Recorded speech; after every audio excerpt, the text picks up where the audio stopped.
Ah,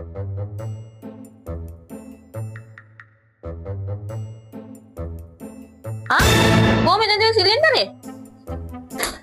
මේ එනවක පොඩ්ඩක්. ඉක්මනට එනවක දුට්ටා. අයියෝ රත්තරන් වගේ තිබ්බ සිලින්ඩරේට මොකක්ද උනේ? අද මං කියන්නේ කෑ ගහන්නේ. මෙතන තිබ්බ සිලින්ඩරේ නෑනේ.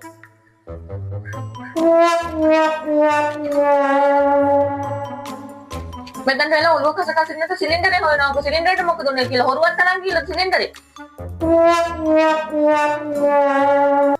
ඇත්ත කියනවා මට සිලින්ඩරේට මොකක් හරි වෙලා තියෙනවා. ඔය ඉන්න විදියට මට කියන්න පුළුවන්. සිලින්ඩරේ කොහොමද අරක්කු බිව්ව නේද? නෑ මම අරක්කුවේ නෑනේ. මේ ඇත්ත මේ මොකද ගන්න තු ඇත්ත කියනවා මට. මේ මොකද්ද කියන්නේ නෝන මේකයි උනේ. අර මේ අපේ ගෙදරට දෙවල් දෙයකට යා පැත්තේ ඉන්නේ අර අක්කා. ඒ අක්කා මට කිව්වා අනේ මල්ලි පුළුවන් නම් ගෑස් එකක් හොයලා දෙන්න. මේ ළමයින්ට කියලා කන්න දෙන්න විදියක් නෑ කියලා. පවුනේ අනේ මාත්‍යයක් නෑනේ. ඉතින් මං මේ අපේ ගෙදර තිබ්බ ගෑස් එක දුන්නානේ.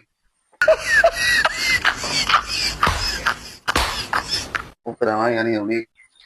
මොකක් ගෑස් එක දුන්නා? තියෙන්නේ මීහරක් වැඩ. කියලා ගෑස් එක අරන් එනවා. මම මේ පොලින් වලින් ඉඳලා ගෑස් අරන් ගිහලා එක එක ගෑනුන්ට ගෑස් දීලා. ගන්න අරන් එනවා කියලා ගෑස් එක. Hello. ඔය සුන්ට උදව් කරන්න කියලා ගෑනුන් ටිකක් නෝ. Hola.